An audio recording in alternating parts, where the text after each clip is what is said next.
été sacré, sanctifié, pardon des années. Non aujourd'hui, tout la maison, tout le commence, tout le changement. Les calculs économiquement simples. Le chômage, tous les jeunes appellent que les jeunes ciblés. Le chômage, pas de société dans cette province. Rien n'est fait dans cette province. Alors, mesdames et messieurs, nous allons acclamer notre candidat, Bijou Badama, et écouter son discours. Je vous remercie.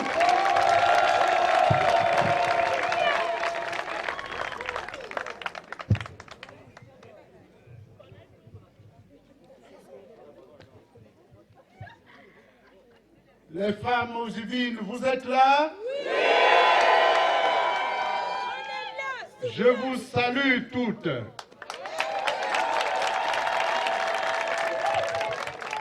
Les jeunes ongivins, vous êtes là? Oui! Je vous salue aussi tous.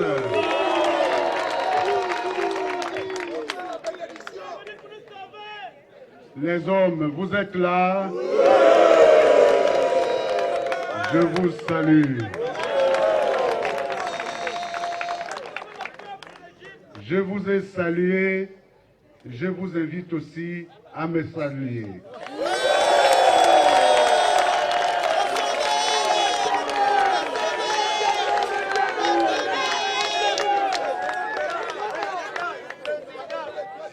Mes chers compatriotes, quand on est accueilli avec autant de chaleur, on oublie la fatigue des kilomètres qu'on a avalés depuis des semaines.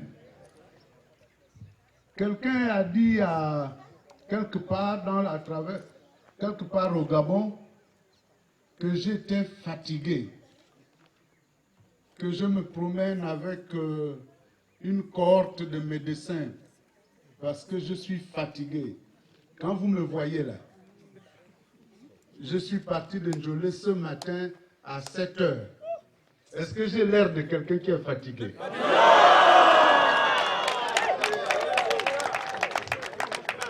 Alors, puisque je ne suis pas fatigué, je vous dis que je suis prêt pour le combat. Je suis prêt pour le combat. Le combat de la libération de notre pays. Le combat pour la dignité des Gabonaises et des Gabonais. Le combat pour le développement de notre pays. Mes chers compatriotes, comme vous le savez, en 2009, je faisais partie de ceux qui avaient soutenu et accompagné M. Bongo Ondimba Ali à conquérir le pouvoir suprême. J'étais même venu avec lui ici à Makoko pendant la campagne. Je l'avais fait parce que j'étais convaincu que, ayant grandi auprès d'Omar Bongo, ayant hérité d'Omar Bongo une fortune, il ne serait pas tenté un seul jour de mettre la main dans l'argent public pour le mettre dans ses poches et priver les Gabonais du développement.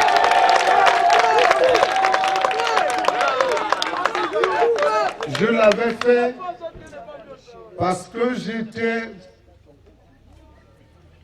assuré par ses propos qu'il allait s'occuper des Gabonais, qu'il allait s'occuper du Gabon. Parce que, m'avait-il dit, nous étions en retard sur le développement du réseau routier. Nous étions en retard sur les infrastructures énergétiques et hydrauliques, donc pour amener l'eau et l'électricité partout. Nous étions en retard sur le développement de notre système éducatif. Nous étions en retard sur le développement de notre système sanitaire, parce que beaucoup de nos parents meurent encore dans nos villages d'un simple paludisme. Il meurt encore suite à une morsure de serpent. Parce que nos dispensaires, nos hôpitaux sont dépourvus de médicaments. Nous nous étions dit en 2009 qu'à la fin de ce mandat, nous devions partir de Libreville à Mekambo sur une route bitumée. Nous nous étions dit en 2009 qu'on devait partir de Libreville jusqu'à Léconie sur une route bitumée. Nous nous étions dit qu'on nos villages ne devaient plus être dans le noir. Nos villages devraient être éclairés. Et que tous nos compatriotes devraient accéder à l'eau partout où ils se trouvent. 6 ans et demi après, j'ai fait l'amer constat que lui et moi, lui et le peuple gabonais, étaient dans un marché de dupes.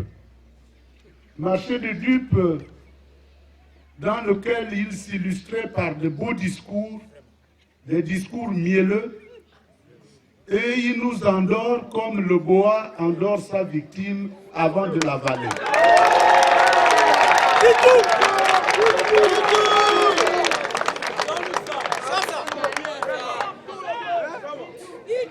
Il nous endort de quelle manière?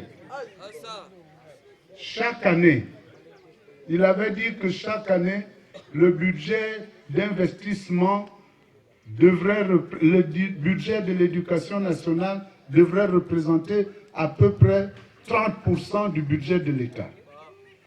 Il avait dit que le budget d'investissement devait représenter 40% du budget de l'État. On a commencé ça la première année. Mais on ne sait pas où est passé l'argent.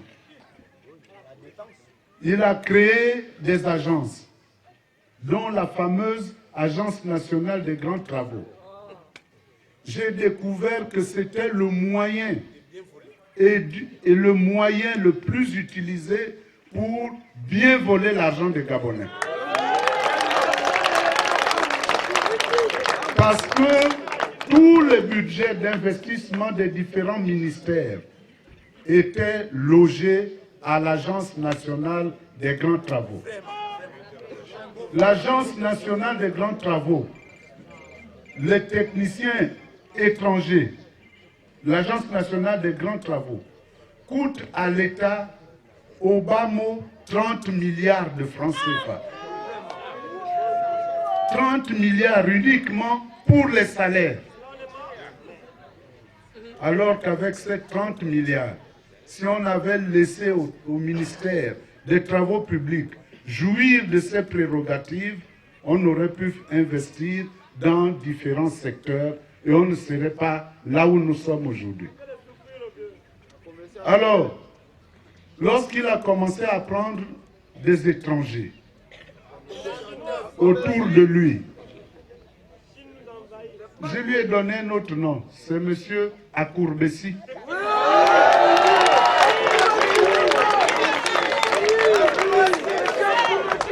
Monsieur Akourbessi, il veut que tous les Gabonais se courbent devant lui.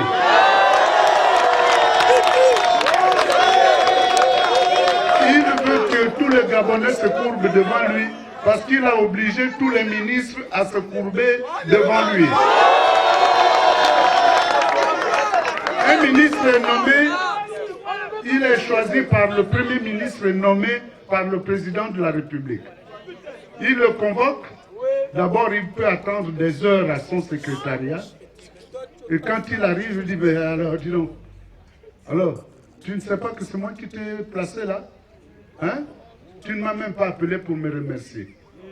Et c'est comme ça que nos ministres font la cour à M. Akourbessi, qui les a réduits au rang d'esclaves. Alors, ce monsieur, Monsieur Bongo Ndimba Ali, il a dit à Franceville qu'il ne sait pas ce que je lui ai fait.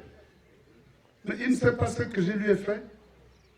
Il m'a embarqué dans une affaire dans laquelle je ne veux plus être complice c'est-à-dire spolier le peuple gabonais, rendre les Gabonaises et les Gabonais malheureux, pendant que lui, il est plus qu'heureux. Il est plus qu'heureux. En 7 ans, il a dû faire peut-être 1000 à 1500 voyages. En 7 ans, il s'est tapé 3 avions. Alors que son prédécesseur lui avait laissé 3 autres avions.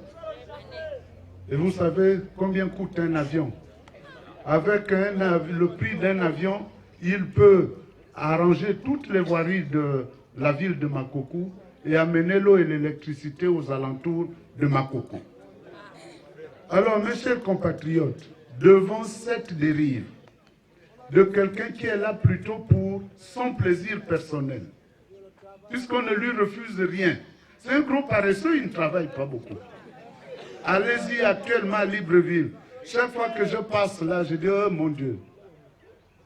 Oh, comme diraient les latins, oh tempora, oh mores.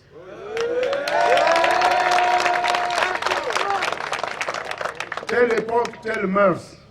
Quand on passait au bord de mer, même à 20 h, le bureau d'Omar était toujours allumé parce qu'à 20 h, il était encore à son bureau. Notre actuel président quitte son bureau dès 15 h. Depuis près d'un mois, il ne travaille presque plus. Il passe son temps soit chez les marabouts, soit alors à tourner partout. Partout, on l'amène pour les bains, on l'amène pour tout le reste. Alors, je vous dis, mes chers compatriotes, donc devant toute cette dérive, moi j'ai dit, je m'en vais. Je m'en vais parce que je ne pouvais pas continuer à être complice. Je suis père de famille. Je suis grand-père. Je ne voudrais pas que demain, on jette la pierre à un de mes enfants en disant « ton père avait participé ». Il avait couvert des choses qu'il ne devrait pas couvrir. C'est pour cela que je suis parti de là. Je suis parti de là m'adressant aux jeunes, non pas tellement pour moi. À mon âge, on aspire au repos. Je suis parti de là parce que j'estime que nous devons préparer pour vous un pays où il fait bon vivre, un pays démocratique, un pays où la liberté de chacun est respectée, un pays où lorsque vous allez sortir des centres de formation ou des universités et grandes écoles, vous trouverez du travail. Aujourd'hui, M. Bongo Ondimba Ali a amené le chômage des jeunes. Pourquoi? Parce que les entreprises ne font plus confiance au Gabon. Le Gabon, sa signature n'est plus respectée. Sa signature n'est plus respectée. À chaque fois, vous apprenez, on a saisi l'avion gabonais à l'aéroport de Roissy. Parce que nous ne payons pas nos dettes. Mais comme les caisses du Trésor sont vides, on ne peut rien faire. Donc aujourd'hui, il n'y a plus rien. Il n'y a rien dans les caisses de l'État présentement. C'est pour ça que vous voyez tous les chantiers arrêtés à travers toute la République. Là, à Libreville, ils font semblant de... On leur a donné quelques miettes en leur disant « faites comme si vous travaillez ». Parce qu'on a besoin de montrer aux gens que ça travaille, juste pour les élections. Mais les Gabonais ne sont plus dupes.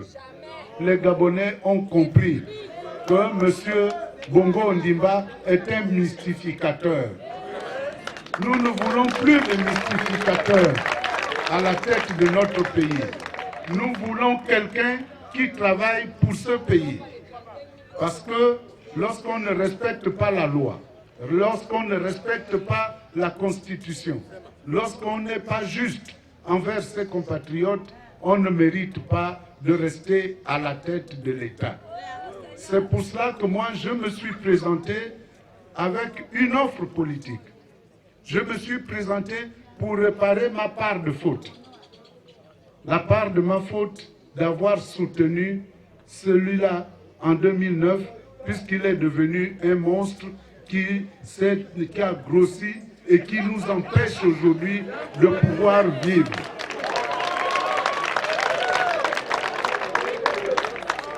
Ce n'est pas pour rien que je l'appelle boa.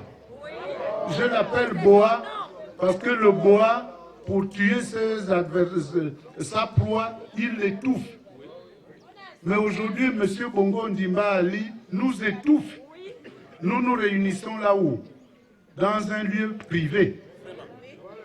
Parce que les places publiques sont réservées à M. Bongo seul. Comme s'il avait construit ça avec son argent personnel. C'est la propriété, les places publiques sont la propriété de tous les citoyens gabonais. C'est la propriété de tous les citoyens. Il faut que nos maires, nos préfets, nos gouverneurs, nos commandants de brigade comprennent que leur mission n'est pas d'être au service de M. Bongo Ondimba Ali. Lui va s'en aller. Dans quelques mois, il va partir. Mais eux, ils resteront préfets, ils resteront maires. Sauf si maintenant, par solidarité, ils disaient, bon, lui, il est parti, moi aussi, je démissionne. Ça, c'est autre chose. Mais dans ce cas, nous leur dirons bye bye, comme on dira à M. Bongo Ondimba Ali. Donc, mes chers compatriotes, je vous apporte une offre politique. Cette offre politique, c'est Gabon d'abord. Gabon d'abord. Gabon d'abord. Gabon d'abord, je voudrais, mes chers compatriotes, dire grand merci. Quand je saluais les gens là, j'ai reconnu des membres de la communauté Haoussa. Ça, c'est très bien. Je tiens à vous féliciter. Je tiens à vous féliciter parce que vous êtes des Gabonais à part entière. Vous êtes intégrés. Donc ce que nous faisons au Gabon, c'est votre affaire aussi. Donc il ne faut pas qu'on vienne dire, voilà, puisqu'on parle de Gabon d'abord, cela veut dire que c'est dirigé contre vous. Non. Gabon d'abord n'est pas xénophobe. Un État, pour s'intégrer dans un autre espace, comme dans la CEMAC, dont nous sommes membres, ou dans l'Union africaine, il faut que nous ayons un État fort, un État qui se développe. Gabon d'abord n'est donc pas dirigé contre les étrangers, parce qu'il y a des étrangers qui sont chez nous depuis des générations et qui sont des Gabonais à part entière. Nous avons des Haoussa ici à Makokou, nous en avons à Bitam, je crois à Oyem aussi. Donc ils sont nos compatriotes au même titre que celui qui est né à Mekambo ou à Lekoni ou à Pana ou à Dienga. Tous cela sont des Gabonais. Gabon d'abord. Gabon d'abord, c'est donc pour affirmer notre identité. Nous devons être fiers d'être Gabonais. Nous devons être fiers d'être Gabonais parce que ces derniers temps, M. Akourbessi nous a réduits au rang d'esclaves. Nous sommes ses instruments, nous sommes ces choses. Quand on voit les gens qu'ils mettent devant, qui sont devenus les hommes politiques aujourd'hui, qui parlent au nom des Gabonais, j'ai pitié des Gabonais. Parce que celui qu'ils utilisent souvent à Libreville, qui leur ressemble là, je me dis, mon Dieu, ce gars-là était porté au ministère des Affaires étrangères. On en fait un homme politique. Maintenant, il s'habille lui aussi en robe, avec un chapeau, comme les gens là-bas à la Mecque. Je respecte la Mecque, mais enfin, quand même, il ne faut pas imiter les tenues qu'on n'a pas l'habitude de porter. Juste pour faire plaisir à son chef. Mes chers compatriotes, donc Gabon d'abord, c'est pour remettre en valeur notre identité. Gabon d'abord, c'est pour dire que les richesses du Gabon